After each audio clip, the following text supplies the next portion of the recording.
నమస్తే. శ్రీమాత్రే నమః. శ్రీ గురుభ్యో నమః. మనకి జ్యోతిష శాస్త్రంలో 72 రాజయోగాలు, మహారాజయోగాలు, యోగాలు ఇలాంటివి 72 ఉన్నాయి. అంటే మనకి ప్రతి 15 రోజులకు, ప్రతి నెల రోజులకు, లేదంటే ప్రతి 2 నెలలకు, కొన్ని సంవత్సరాలకు ఇలాగా మనకి గ్రహాలు మారుతూ ఉంటే ఆ గ్రహాల యొక్క సంయోగం వల్ల కావచ్చు, సింగిల్గా ఆ గ్రహం ఉండి ఆ గ్రహానికి సంబంధించిన రాజయోగాలు అవ్వచ్చు. ఇలాగ మనకి చాలా రాజయోగాలు, యోగాలు, మహారాజయోగాలు, దీంతో మహాపురుష యోగాలు ఇలాంటివి చాలా కలుగుతూ ఉంటుంటాయి. మనకి ఆశ్చర్యం వేస్తుంటుంది.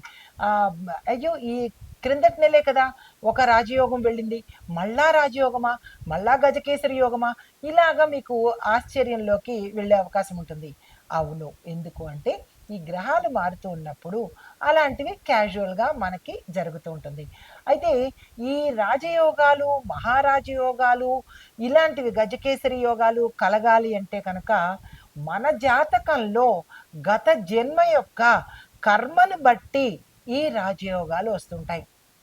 అయితే మీకు అనిపించవచ్చు, ఒకే ఒకే చోట ఉన్నాం కదా, లేదంటే తెలిసిన వాళ్ళు, వాడు అంత స్థాయికి వెళ్ళిపోయాడు, నేను ఇంకా ఇక్కడే ఉన్నాను, ఇద్దరం అదే జాబ్ చేస్తున్నాము, లేదా ఇద్దరం అదే వ్యాపారం చేస్తున్నాము, అతను కోట్లకు పడగలెత్తాడు, నేను ఇంకా నష్టాల్లోనే ఉన్నాను అంటే ఆ వ్యక్తి యొక్క గత జన్మలో చేసిన కర్మను బట్టి ఇప్పుడు మహాలక్ష్మి రాజయోగం కావచ్చు, భద్రమహాపురుష రాజయోగం కావచ్చు, ఇలాగ గజకేసరి యోగము, రాజయోగాలు ఇలా ఆ వ్యక్తికి పట్టచ్చు.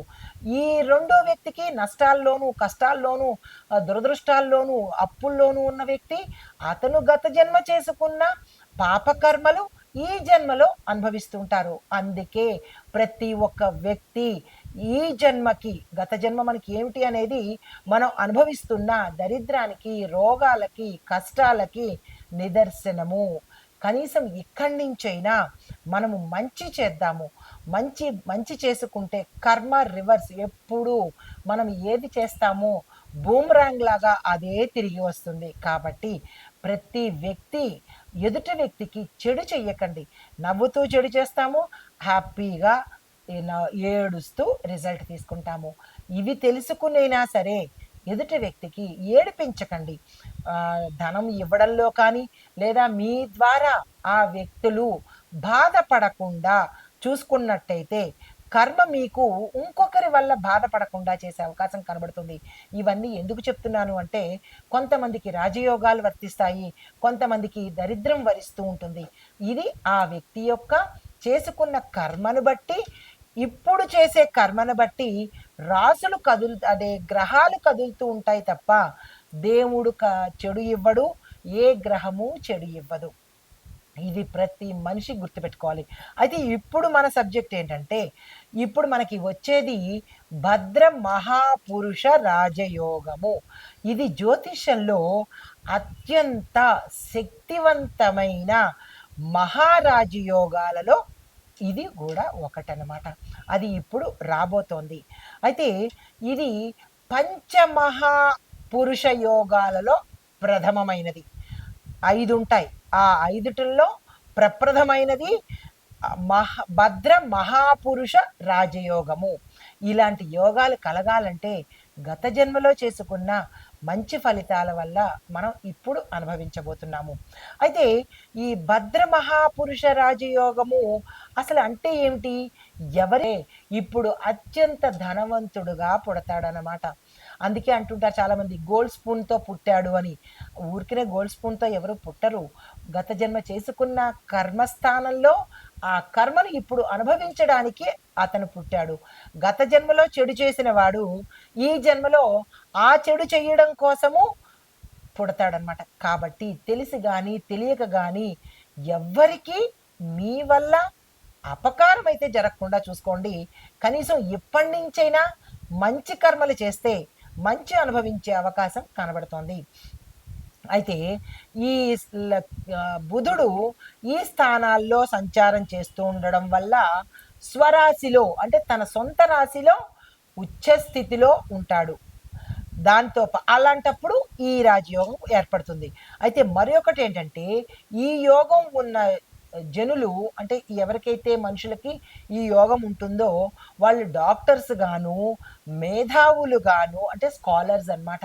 స్కాలర్స్ గాను, రాజకీయ నేతలు గాను, రైటర్స్ గాను ఉండబోతుంటారు. అంటే బుధుడి యొక్క మంచి స్థితిలో వీళ్ళు ఉండబోతున్నారు.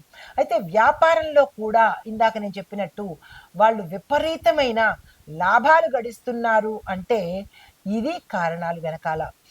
తరువాత మూడవ అంశం ఏంటంటే ధనములోను, విద్యలోను, బుద్ధిలోను, రాజకీయ నైపుణ్యంలోను మరియు కమ్యూనికేషన్లో నైపుణ్యము ఈ బుధుడు ఈ మహారాజ యోగంలో ఇవ్వబోతున్నాడు. అయితే ఇవి ఏ రాశులకి ఏర్పడతాయి అనే విషయాన్ని చూసినట్టయితే బుధుడు తన స్వంత రాశి అనగా మిథునము, అది స్వరాశి అన్నమాట అతనిది. తర్వాత కన్య, ఈ రెండు అతని సొంత ఇళ్ళు, సొంత రాశులు అనమాట. రాశుల్లో ఉండే వాళ్ళకి ఈ యోగాలు పడేటట్టుగా గోచరిస్తోంది. అయితే బుధుడు కన్య రాశిలో ఉచ్చ స్థితిలో ఉన్నాడు. ఈ రెండిళ్ళు అతనివే అయినప్పటికీ కన్య రాశిలో హై రేంజ్లో ఉన్నాడనమాట. కాబట్టి వీళ్ళకు 10% ఎక్కువగా మంచి ఫలితాలు ఇవ్వబోతుంటాడు. అయితే ఇటువంటి బుధుడు లగ్న స్థానము, 4వ స్థానము, 7వ స్థానము, 10వ స్థానంలో సంచరిస్తున్నప్పుడు ఈ వాళ్ళకి భద్ర మహాపురుష రాజయోగం ఏర్పడుతుంది. అయితే సూర్యుడు కూడా కన్యలో ఉన్నాడనుకోండి, ఇంకా విశేషంగా ఉంటుంది. కొంతమందికి స్థానచలనాలు మారుతుంటాయిగా, ప్రతి నెల మారుతుంటాడు కాబట్టి ఆ ఉంటాయి. అయితే సెప్టెంబర్ 17 నుంచి అంటే గుర్తుపెట్టుకోండి, ఎప్పుడు సెప్టెంబర్ 17 నుంచి అక్టోబర్ 17, 2025 వరకు ఈ మహాపురుష రాజయోగం ఏర్పడుతూ ఉంటుంది. అంటే అంతవరకు ఈ రాశులకి ఇలాంటి రాజయోగం ఏర్పడుతోంది. అయితే ఏ ఏ రాశులకు ఎలా ఉండబోతోంది అంటే కనుక సూర్యుడు కన్యలో సంచరిస్తున్నాడు ఉచ్చ స్థితిలో, బుధుడు కన్యలో ఉచ్చ స్థితిలో భద్రయోగంలో సంచారం చేస్తున్నాడు, శుక్రుడు సింహంలోకు మళ్ళా కన్యలోను ట్రాన్స్ఫర్స్ అవుతూ ఉంటాడు, చంద్రుడు కూడా మారుతూ ఉంటాడు, ప్రతి 2.5 రోజులకు ఒక్కొక్కసారి చంద్రుడు మారుతూ ఉంటాడు, కుజుడు కుంభంలో స్థిరంగా ఉన్నాడు, గురుడు వృషభంలో స్థిరంగా కూర్చున్నాడు, శని కుంభంలో స్వగృహంలో తన సొంత ఇంట్లో ఉన్నాడు, రాహువు తులారాశిలోను, కేతువు మేషరాశిలోను ఇప్పటికీ సంచారం చేస్తున్నారనమాట. అయితే ఈ యోగం వల్ల దేశ కాలమాన పరిస్థితి, వాతావరణము, ఆర్థికము, న్యాయ వ్యవస్థ, సామాజికంగా, వ్యక్తిగతంగా ఎలా ఉండబోతోంది అనే అంశాలను ఒక్కొక్కటిగా చెప్తాను, జాగ్రత్తగా వినండి. అయితే ఆర్థికంగా మొదటిగా ఆర్థిక రంగంలో ఎలా ఉంటుందంటే మార్కెట్లో స్థిరంగా ఉంటుంది రేటు, కమ్యూనికేషన్ రంగంలో డెవలప్మెంట్ కనబడుతుంది, మార్కెట్లో స్టేబుల్గా, మేధస్సుతో కూడిన అంటే ఎవరికైతే ఇంటెలిజెన్స్ తెలివితేటలు ఉన్నాయో ఆ నాయకులు తప్పనిసరిగా ఎదుగుతారు, ముఖ్యమైన నేతల యొక్క ప్రసంగాలు దేశవ్యాప్తంగా ఆదరణ పొందుతాయి. ఆ మహానుభావుడు ఇలా చెప్పాడు, ఆ మహానుభావుడు ఇలా చెప్పాడు అని ఆదరణ పొందే అవకాశం కనబడుతోంది.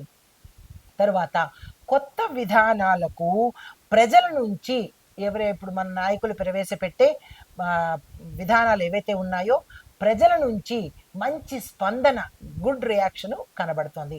తరువాత ఇంకా మూడవది చూసుకున్నట్టయితే విద్యా శాస్త్ర పరిశోధన చూసుకున్నట్టయితే కనుక విద్యా వ్యవస్థలో కొత్త కొత్త అంశాలు యాడ్ అవుతుంటాయి, విద్యా విధానమే టోటల్గా మారిపోతుంది. తర్వాత పరిశోధకులకు అంటే రీసెర్చ్ చేసే వాళ్లకు నిధులు, విదేశీ సహకారము ఎక్కువగా పెరుగుతూ ఉంటుంది. అంటే మీరు రీసెర్చ్ చేయాలంటే డబ్బుతో కూడుకున్న పనే కదా, దానికి మరి డబ్బులు ఎవరిస్తారు అంటే విదేశాల నుంచి మనకి ఫండింగ్స్ రావడము, పెట్టుబడులు పెట్టడము జరిగే అవకాశం ఉంది. ఇంకా ఆరోగ్యము, వైద్య రంగం గురించి చూసినట్టయితే కొత్త కొత్త ఔషధాలు కనుక్కుంటారు. దీంతో పాటు టెక్నాలజీ కూడా మనకి చక్కగా అందుబాటులోకి వస్తుంది. తర్వాత సైన్స్ బెస్ట్ మానసిక ఆరోగ్య విధానాలు ప్రోత్సహించబడతాయి. అంటే ఎలాంటివంటే ఎక్కువగా చాలామంది మానసిక రోగులు ఎక్కువైపోతున్నారు. ప్రతి రోజుకి వాళ్ళ రేషియో పెరిగిపోతోంది. ప్రతిదానికి డిప్రెషనే. అనుకున్న పని అవ్వకపోతే డిప్రెషను, చేసింది దగ్గరికి రాకపోతే డిప్రెషను, ఆలస్యాన్ని తట్టుకోలేక డిప్రెషను. ఇలాగా చూడగా మనకి ఎలా ఉందంటే ఈ మానసిక రోగులే ప్రపంచంలో ఎక్కువైపోయేటట్టుగా గోచరిస్తోంది. మరి దాన్ని కంట్రోల్ చేయాలంటే దానికి సంబంధించిన విద్యా విధానము లేదా వైద్య విధానము ఎప్పటికప్పుడు మారుతూ ఉండాలి. తరువాత ఇవి ఈ రంగాల మీద ప్రభావం చూపిస్తోంది. అయితే ఇది ఎవరికి మంచి ఫలితాలు ఇస్తుంది, ఏ రాశి వాళ్ళకి మంచి ఫలితాలు ఇస్తోంది అనేది కూడా మీకు చెప్పేస్తాను. శుభ ఫలితాలు ఎక్కువగా ఇచ్చే రాశులు ఏవంటే కన్యా, మిథున, తుల, మకర, కుంభ. ఈ 5 రాశుల వాళ్ళకి విశేషమైన శుభ ఫలితాలు ఈ భద్ర మహాపురుష రాజయోగంలో కలగబోతున్నాయి. అయితే జాగ్రత్తలు తీసుకోవలసిన రాశులు వృషభ, వృశ్చిక, మీనం. ఈ 3 రాశుల వాళ్ళు ప్రతి అంశంలోనూ సెప్టెంబర్ 23 వరకు చాలా జాగ్రత్తలు తప్పనిసరిగా తీసుకోవాలి. అయితే ఇప్పుడు నివారణలు కూడా చెప్పేస్తాను. దాన్ని ఎలా కంట్రోల్ చేసుకోవాలి మనం? అయితే ఇప్పుడు భయమే అంటే ఇవన్నీ చెప్పుకున్నాం, ఇలాంటి పరిస్థితులు వస్తాయి అని చెప్పుకున్నాం. మరి దానికి నివారణలు కూడా చెప్పేసుకుంటే పని అయిపోతుంది కదా. అయితే బుధుడి యొక్క గుణగణాలను బలోపేతం చేసుకోవటం కోసము విష్ణు సహస్రనామ పారాయణ ఒక్కటే రెమెడీ. ప్రతి ఒక్కళ్ళు బుధుడి సంతోషం కోసము విష్ణు సహస్రనామ పారాయణ, విష్ణు సంబంధిత నామాలు ప్రతి నిత్యము చదవాలి, వినాలి. ఇక రెండో సూచన ఏంటంటే బుధవారంలో తులసిని, ఆకుపచ్చ వస్త్రాలను దానంగా ఇవ్వండి.